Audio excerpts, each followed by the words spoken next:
ನನಗೆ ಚೆನ್ನಾಗಿ ಗೊತ್ತಿದೆ. ಯಾಕಂದ್ರೆ ಜೈವಿಕ ಇಂಧನ ಮಂಡಳಿಯಿಂದ ಈ ತರ ಹೆಚ್ಚು ಹೆಚ್ಚು ಘಟಕಗಳು ಆಗ್ಬೇಕು ಅಂತ ಸುಧೀಂದ್ರ ಅವರು ಆಲೋಚನೆ ಇದ್ದಾರೆ. ಅದಕ್ಕೋಸ್ಕರ ಈ ಪೈಲಟ್ ಪ್ಲಾಂಟ್ 2 ವರ್ಷ ಆದಾಗ it proved that it is working ಅಂತ.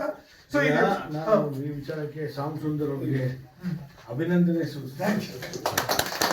ಈಗ ಏನಕ್ಕೆ ಹೇಳ್ತಾ ಇದ್ದೀನಿ ಈ ವಿಚಾರ ಅಂದರೆ, ನಾನು ಸುಮಾರು 1.5 ವರ್ಷದಿಂದ ನನಗೆ ಶ್ಯಾಮ್ ಸುಂದರ್ ಕೇಳ್ಕೊಳ್ತಾ ಇದ್ರು ಈ ಜಾಗ ವಿಸಿಟ್ ಮಾಡಬೇಕು ಅಂತ. ಏನಕ್ಕೆ ಅಂದರೆ ಇದು ಹೈಬ್ರಿಡ್ ಮಾಡೆಲ್, ಇದು ಭಾಳ ಮುಖ್ಯವಾದ ಮಾಡಲು.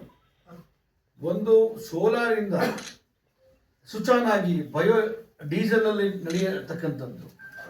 ಈಗ ಹೇಳ್ದಂಗೆ ಶ್ಯಾಮ್ ಸುಂದರ್ ಅವರು ಹೇಳ್ತಾ ಇದ್ರು ಈಗ ತಾನೇ, ಇದರಲ್ಲಿ 92 ಮನೆಗಳಿದೆ, ಬುಡಕಟ್ಟು ಜನಾಂಗಗಳೇ ಇರೋಂಥದ್ದು. ಅದು ಇನ್ನು ಸ್ವಲ್ಪ ದೂರ ಹೋದ್ರೆ ನಮ್ಗೆ ಹೇಳ್ತೀನಿ ಬಾರ್ಡರ್ ಇದೆ, ಬಾರ್ಡರ್ ತಾನೇ ಇದೆ. ಈ ಕಡೆ ಕೊಡಗು ಹೆಚ್ ಡಿ ನೋಡಿ ಎಷ್ಟು ಚೆನ್ನಾಗಿ ಈ ಜಾಗದಲ್ಲಿ ಮಾಡ್ತೀವಿ ಅಂದ್ರೆ ಸಿಟಿನೂ ಇದನ್ನ ತಗೋಬೇಕಾಗುತ್ತೆ. ನಮ್ಮ ರಾಜ್ಯದ ಮುಖ್ಯಮಂತ್ರಿಗಳು ಸಿದ್ದರಾಮಯ್ಯ ಅವರು ಮೊನ್ನೆ ಒಂದು ಕ್ಯಾಬಿನೆಟ್ ನೋಟ್ ಆಗತ್ತೆ, ಅಧಿಸೂಚನೆ ಹೊರಡಿಸ್ತಾರೆ, ಗೆಜೆಟ್ ನೋಟಿಫಿಕೇಶನ್ ಹೊರಡಿಸ್ತಾರೆ. ಯಾವುದು ಅಂತ, ಬಯೋಡೀಸೆಲ್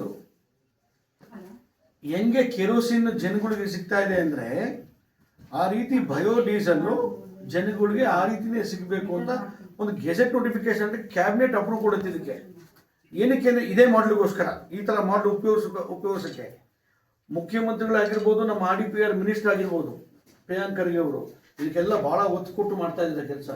ಅದ್ರ ಜೊತೆ ನೀವು NIE ಅವರು ಈ ಮಾಡಲು ತಂದಿದ್ದೀರಾ ಅಂದ್ರೆ ಅದು ಬೇರೆ. ಇವತ್ತು ನನಗೆ KE ಅಧ್ಯಕ್ಷನ ಜೊತೆ ಇದ್ದಾರೆ ಅಯ್ಯಬ್ ಅವರು, ಬಹಳ ಸಂತೋಷ ಆಗುತ್ತೆ ನನಗೆ.